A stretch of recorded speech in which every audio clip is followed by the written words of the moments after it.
Stage پہ تشریف فرما ہماری جماعت کے باوقار علماء کرام، معزز سامعین کرام، پردہ نشین خواتین اسلام، السلام علیکم ورحمۃ اللہ وبرکاتہ۔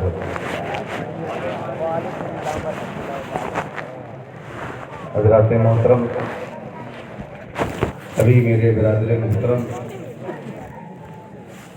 عالم جلیل فاضل نبیل حضرت علامہ مولانا سعدی اختر صاحب قبلہ نے بڑی اچھی نصیحت کی۔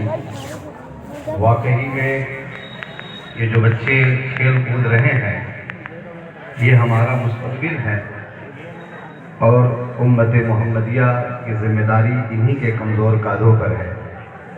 تو گھر کا ماحول دینی ہونا چاہیے اور اتنا ادب سکھا کر بھیجنا چاہیے کہ محفل ہے کیسے بیٹھنا ہے۔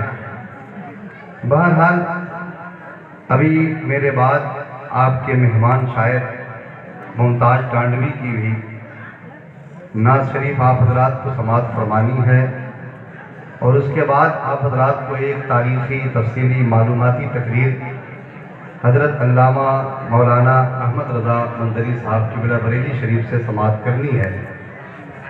مجھے حکم ہوا کہ حضرت کو گاڑی بھی پکڑنا ہے، وقت بالکل نہیں ہے، وقت کی قلت دامنگیر ہے، فہرست لمبی ہے، تو میں بس مختصر میں آپ حضرات کے سامنے چند باتیں عرض کروں گا۔ تھوڑا ماحول سنجیدہ رکھیے گا، پھر حضرت کی تقریر ہوگی، آپ ہوں گے اور ممتاز ٹانڈوی ہوں گے، سنیے گا۔ حضرات محترم، الحمدللہ رب العالمین، الحمدللہ الذی فضل سیدنا و مولانا محمدا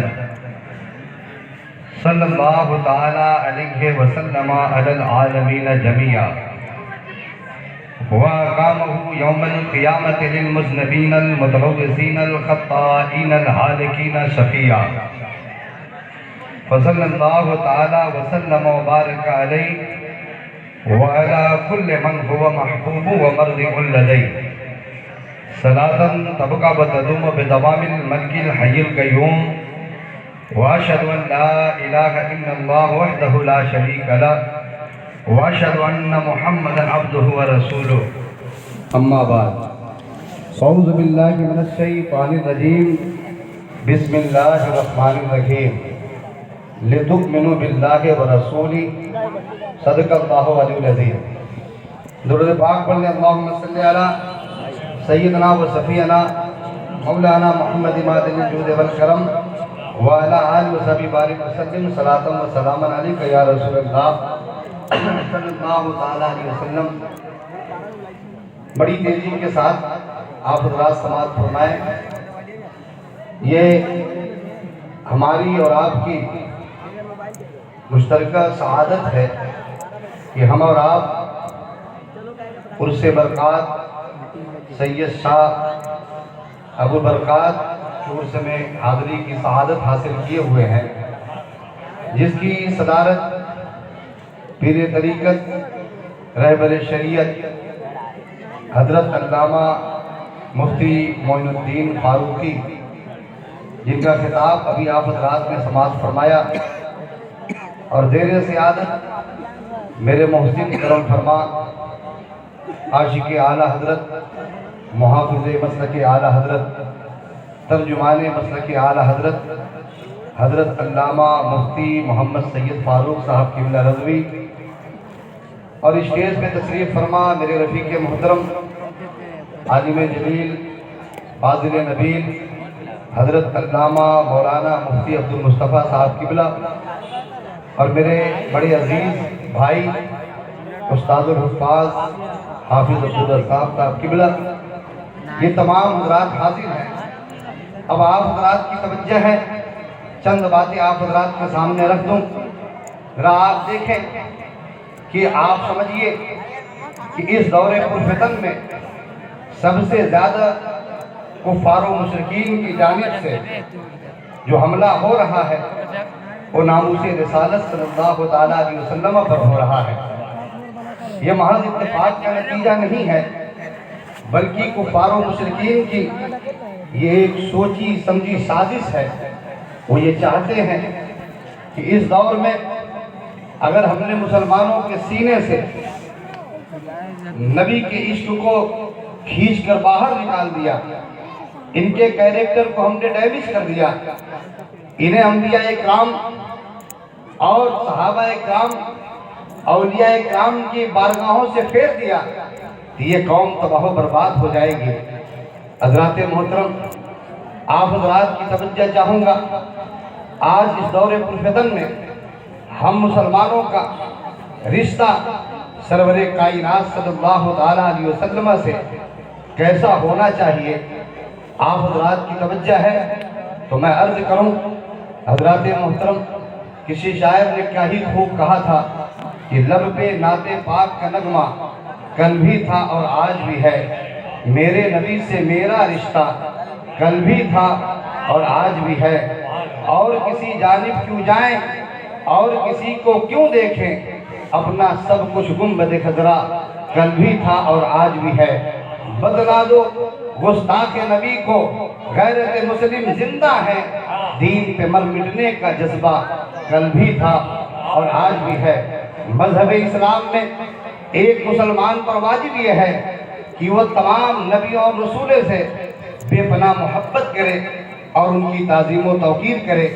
کسی بھی نبی اور رسول کی شان میں ادنا سی بھی گستاخی ہرگز وہ برداشت نہ کرے۔ اور رہی بات سرور کائنات صلی اللہ تعالیٰ علیہ وسلم کی، تو قسم خدا کی، اب علماء فرماتے ہیں کہ اگر کوئی سرور کائنات صلی اللہ تعالیٰ علیہ وسلم کی بارگاہ میں ادنا سی بھی گستاخی کرے تو اب علماء فرماتے ہیں کہ وہ کافر و مرتد ہو گیا، وہ واجب القتل ہے، اسے توبہ کا موقع بھی نہ دیا جائے، اسے قتل کر دیا جائے، کیونکہ حدیث شریف کے الفاظ ہیں من سب نبیا فاقتلوہ، جو نبی کی شان میں گستاخی کرے اسے قتل کر دیا جائے۔ سرور کائنات صلی اللہ تعالیٰ علیہ وسلم ارشاد فرماتے ہیں کہ لا یؤمن احدکم حتی اکون احب الیہ من والدہ وولدہ والناس اجمعین، جس کا نعرہ تکبیر، نعرہ تکبیر، نعرہ رسالت۔ علامہ احمد رضا منظوری صاحب قبلہ، علامہ احمد رضا منظوری صاحب قبلہ، علماء اہل سنت، مسلک اعلیٰ حضرت فیضان حضور تاج الشریعہ، نعرہ تکبیر، نعرہ رسالت۔ خطیب ہندوستان حضرت علامہ احمد رضا منظوری صاحب قبلہ تشریف لا چکے ہیں۔ بس میری مختصر کی تقریر کے بعد حضرت کا تاریخی تفصیلی معلوماتی خطاب حضرات سماعت فرمائیں گے۔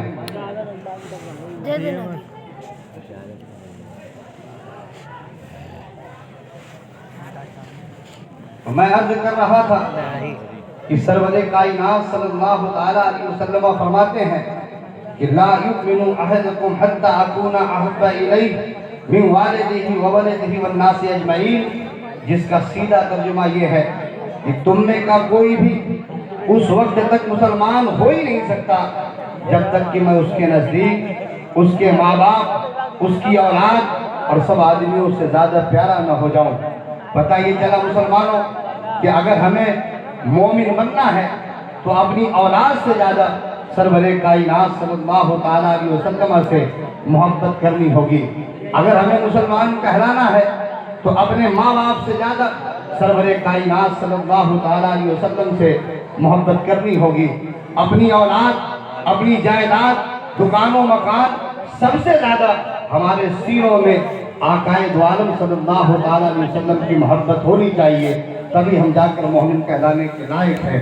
حضرات محترم، میں آپ حضرات کو بتلانا چاہتا ہوں کہ رب کائنات نے جو اپنے محبوب پر قرآن نازل فرمایا ہے، اس قرآن کریم میں رب ارشاد فرماتا ہے اِنَّا أَرْسَلْنَاكَ شَاهِدًا وَمُبَشِّرًا وَنَذِيرًا، یعنی اے نبی، بے شک ہم نے آپ کو بھیجا گواہ بنا کر خوشخبری دیتا اور ڈر سناتا۔